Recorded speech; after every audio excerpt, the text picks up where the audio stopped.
এ জীব কিসের অহংকার করছো তুমি? ও তোমার সোনার অঙ্গ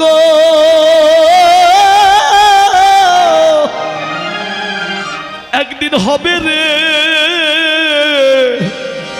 ভঙ্গ রে, যেদিন চিতায় পুড়ে হবি ছাই। ওরে নীল আকাশে যাবি উড়ে কয়লারি ধোঁয়ায়। ও তোর সোনার অঙ্গ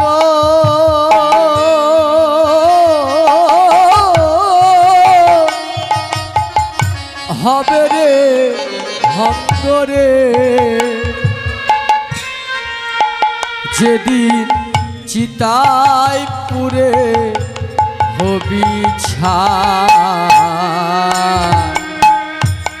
নীল আকাশে যাবি ওরে কয়লারি ধোঁয়ায়, আর নীল আকাশে যাবি ওরে কয়লারি ধোঁয়ায়। সেদিন যাবার কালের বান্ধব কেউ থাকবে না, যাবে মা।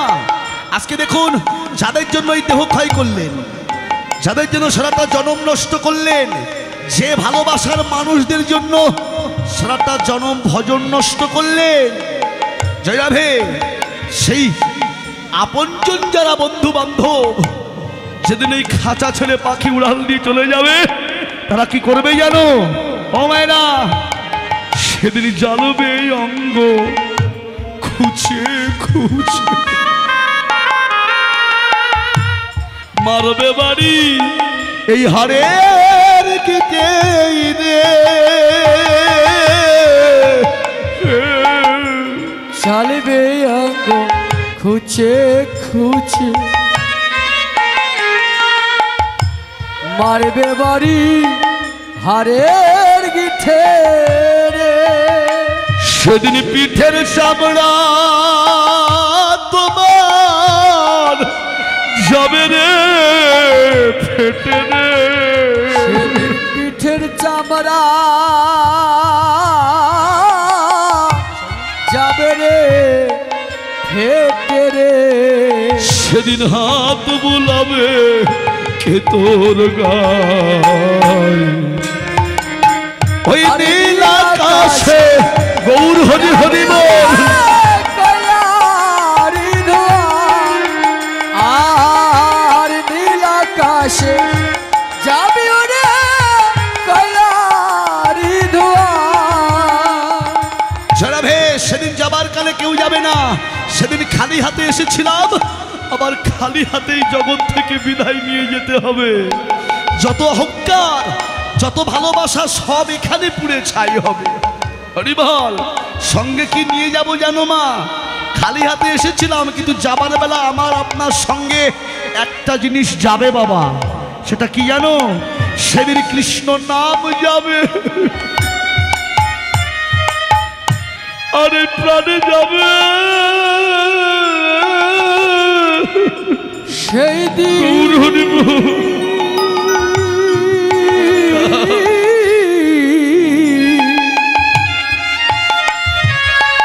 কৃষ্ণ নামে যাবে,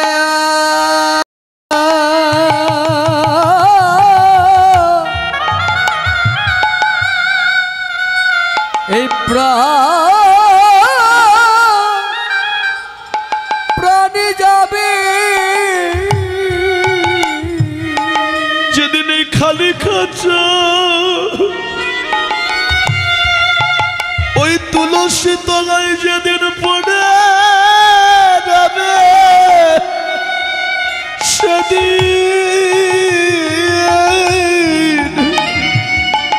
সেদিন কৃষ্ণ নাম যাবে, আরে প্রাণ যাবে। যেদিন খালি খাঁচা গৌর হরি হরি বল। তুলসী তলায় পড়ে রবে,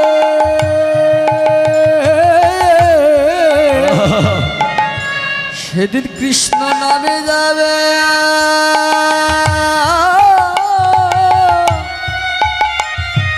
এই প্রাণ যাবে। যাবার কালের বান্ধব কেউ হবে না। যত ভালোবাসার মানুষ এরা সবাই দূরে দাঁড়িয়ে দাঁড়িয়ে দেখবে। ভগবান বললেন, হে জীব, কেউ তোমার সঙ্গে না গেলেও আমি তো আছি, আমি তোমার সঙ্গে যাব যদি কেউ আমার চরণে আত্মনিবেদন করতে পারে। এই যে এক কৃষ্ণ নামে জীব যত পাপ হারে, জীবের সাধ্য নাই জীব তত পাপ করে। একবার কৃষ্ণ বললেই জগৎবাসী উদ্ধার হবে। হরে কৃষ্ণ, একবার কৃষ্ণ বললেই জগৎবাসী উদ্ধার হবে, এটা শাস্ত্রে বলছে। কিন্তু পাশাপাশি শাস্ত্র আবার প্রমাণ দিলেন যে কোটি কল্প কাল যদি করো নাম সংকীর্তন, তবুও না পাইবে ব্রজের ব্রজেন্দ্র নন্দন। একবার কৃষ্ণ বললে জগৎ উদ্ধার হবে, আবার বলছেন কোটি কল্প কাল যদি হরিনাম করো তবু পাবে না। কেন? হরে কৃষ্ণ মহাজনে বললেন যে কৃষ্ণ নামেতে যদি না হয় প্রেমের ওই অঙ্কুর, বুঝিতে হবে অপরাধ পিছনে আছায়ে প্রচুর। বল হরি বল। তাহলে হরে কৃষ্ণ মায়েরা, এই যে এখানে কীর্তন শুনতে বসেছেন, তাই তো? কীর্তন শোনা নয়, এটাই হলো ভজন। আর এই ভজনে বসে শুদ্ধ চিত্তে দুফুটা নয়নের জল যদি তার চরণে দেওয়া যায়, শুদ্ধ চিত্তে তার চরণে যদি দুফুটা নয়নের জল দেওয়া যায়, এইটুকুই সম্বল, এইটুকুই সঙ্গে যাবে বাবা, জানাবে। এছাড়া আর অন্য কিছুই সম্বল নেই। আমার ভগবান ধন ঐশ্বর্যের কাঙাল নয়, ঐশ্বর্য তার ঘরে কম ছিল না, তবু তিনি ভক্তি সম্পদ খোঁজে আজকে নবদ্বীপে চলে এসেছেন। ভগবান তার রাজ ঐশ্বর্য সম্পদ ত্যাগ করে দিয়ে শুধু ভক্তির খোঁজে আজকে এই নবদ্বীপের ভক্তের দ্বারে দ্বারে তিনি কৃষ্ণ কৃষ্ণ বলে কেঁদে কেঁদে বেরিয়েছেন। গৌর হরি বল। হরি বল বল রে আমার মন হরি বল। তাইতে শাস্ত্র বললেন ভক্তি যার কৃষ্ণ তার সর্বশাস্ত্রে কয়। ভক্তি না থাকিলে কৃষ্ণ দেখিলে কি বা হয়। এই যে মন্দিরে মাটির পুতুল দেখতে পাচ্ছি, এটা কিন্তু মাটির পুতুল নয়। যদি মনে ভক্তি থাকে ওটাকেই সাক্ষাৎ ভগবান বলে মনে হয়। আর যদি মনে ভক্তি না থাকে মা, সারাটা জীবন ভগবানকে ভোগ জল তুলসী দিয়ে যাও, কোনোদিন ভগবান বলে মনে হবে না। জানি তাই এখনো কিন্তু বাস্তব প্রমাণ নবদ্বীপের মাটিতে দাঁড়িয়ে আছে। যদি কখনো নবদ্বীপে যান, নবদ্বীপের 2টা স্টেশন পরেই অগ্রদ্বীপ, আর সেই অগ্রদ্বীপের গোপীনাথ এখনো পর্যন্ত হাতে করে নিয়ে নাড়ু নিয়ে দাঁড়িয়ে আছে। এই গোপীনাথের বিগ্রহ সেবা পূজা করতেন প্রত্যেকটা দিন মুকুন্দ দাস, পেশায় একজন গ্রাম্য ডাক্তার। ও মায়েরা, ছোট একটা ছেলে ছিল, নাম ছিল রঘুনন্দন। এই প্রত্যেকটা দিন সকালবেলা ভগবানকে রান্না করে ভোগ দিয়ে তারপরে সেই প্রসাদ নিয়ে নিত্যকর্মে বেরিয়ে যেত মুকুন্দ দাস। কিন্তু আজকে হঠাৎ করে সংবাদ এসছে যে অনেক দূর একটা গুরুত্বপূর্ণ রোগী দেখতে যেতে হবে। কিন্তু সকালবেলা উঠেই ভগবানের জন্য কয়েকটা নারকেলের নাড়ু বানিয়েছে। নাড়ু বানিয়ে ভগবানকে সেবা দেবে, ঠিক এই সময় সংবাদ এলো। আর ঠিক ওই সময়টাই তিনি তার ছেলেকে বলছে, দেখ বাবা, অনেক দূর রোগী দেখতে যাব, আমার তো সময় হবে না সেবা দেওয়ার। রঘুরে, আজকে না হয় তুই ভগবানকে সেবা দিয়ে দে। ওমা, ওই ছোট্ট ওইটুকানি বালক, ওর মনে বিশ্বাস ওটা মাটির পুতুল নয়, ওটাই সাক্ষাৎ ভগবান, ওটা সাক্ষাৎ ভগবান। তাই কি করলেন? স্নান করে শুদ্ধ বস্ত্র পরিধান করে মন্দিরের মধ্যে গিয়ে একটা আসন পেতে ওই নাড়ুর থালাকানা ভগবানের সামনে দিয়ে এক গ্লাস জল দিয়ে তার মধ্যে তুলসীর পাতা দিয়ে গলায় কাপড়খানা দিয়ে চুপ করে ভগবানের বদন পানে চেয়ে আছে। ও চেয়ে আছে ভগবানের বদন পানে। ও মনে হয় ভগবান এসে খাবে। আপনারাও তো ভগবানকে ভোগ দেন না? আপনারাও তো ভগবানকে দধি দুগ্ধ ঘিত ছানা কত কিছু ভগবানকে দেন। মাটির পুতুল কি কখনো খায়? খায় না মা? তোমরাও তো ভগবানকে ভোগ দাও, মাটির পুতুল খায় না? কিন্তু রঘুনন্দনের যে মনে বিশ্বাস, ওটা মাটির পুতুল নয়, আমি দিয়েছি, ভগবান খাবে। অনেকক্ষণ তাকিয়ে থাকার পরে যখন আসছে না, তখন নয়নের জল ছেড়ে দিয়ে বলছি, গোবিন্দ প্রতিদিন তো বাবার হাতে খাও, আর আজকে যে আমি তোমাকে সেবা দিলাম, খাবে না? বাবা তো তোমাকে মন্ত্র বলে নিবেদন করে দেয়, কিন্তু কি মন্ত্র দিয়ে তোমায় নিবেদন করতে হয়, সেই নিবেদন মন্ত্রটাও তো আমি জানি না। ভগবান খেয়ে নাও। এত ডাকাডাকি সত্ত্বেও যখন ভগবান আসছে না, তখন ওই মন্দিরের মধ্যে ফল কাটা বটি ছিল, সেই ফল কাটা বটিটা নিয়ে নিজের গলায় ধরে ভগবানকে বলছে, গোবিন্দ যদি এইবার এসে তুমি প্রসাদ না নাও, আমি তোমার সামনে আমি আমার প্রাণ বিসর্জন দিয়ে দেব।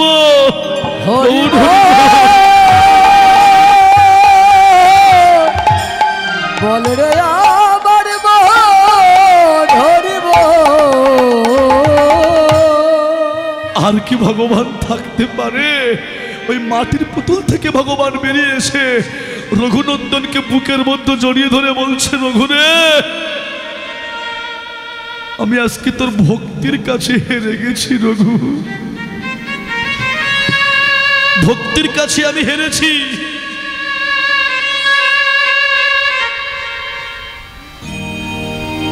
কি এনেছিস আমায় দে। নাড়ুর থালাখানা যখন ভগবানের হাতে দিয়েছে, ভগবান একটা একটা করে নাড়ু তুলে নিয়ে নিজে বদনে দিয়ে সেবা করছেন। খেতে খেতে তাকিয়ে দেখে যে ওই থালার উপরে একটাই নাড়ু পড়ে আছে।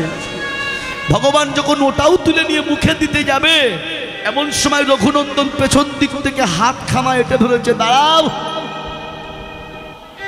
খেতে দিলে তো খাও না, আর খাওয়া শুরু করলে তুমি থামতেও চাও না।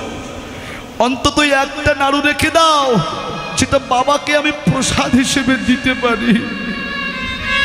ভগবান তখন ডেকে বললে, রঘুরে এই বিশ্ব ব্রহ্মাণ্ডের সব ভক্তরা তো আমাকে খেতে দেয়, খেতে দেয়, কিন্তু আজ তুই আমাকে যেভাবে খেতে দিলি, রঘুরে জগতে তোর মতো এমন করে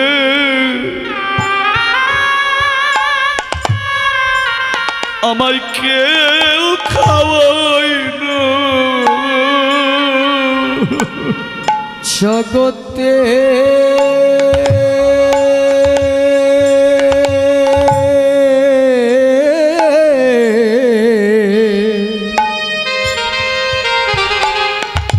তোর মতো এমন করে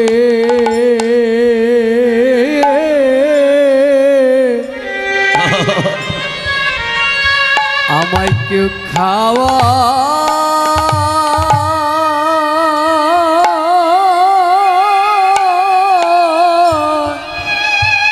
খাওয়ায় না।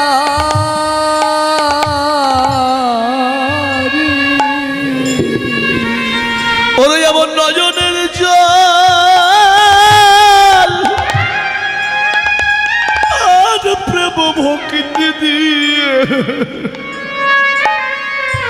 জগতে তোর মতো এমন করে আমায় কেউ ডাকে না রে।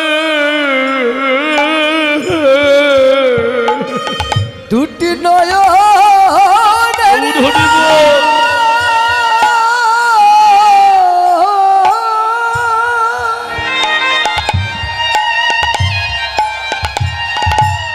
নয়নের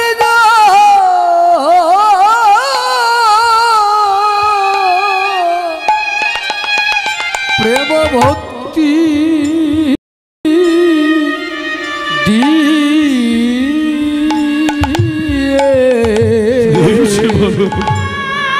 জগতের মতো এমন করে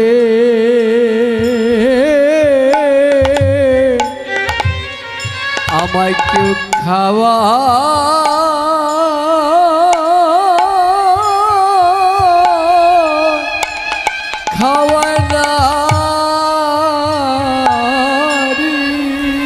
গোপীনাথ তুমি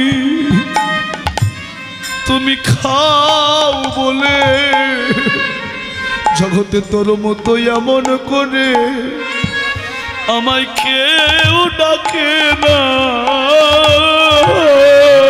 ও গোপীনাথ তুমি খাও বলে জগতে তোর মতো এমন করে আমায় কেউ ডাকে না।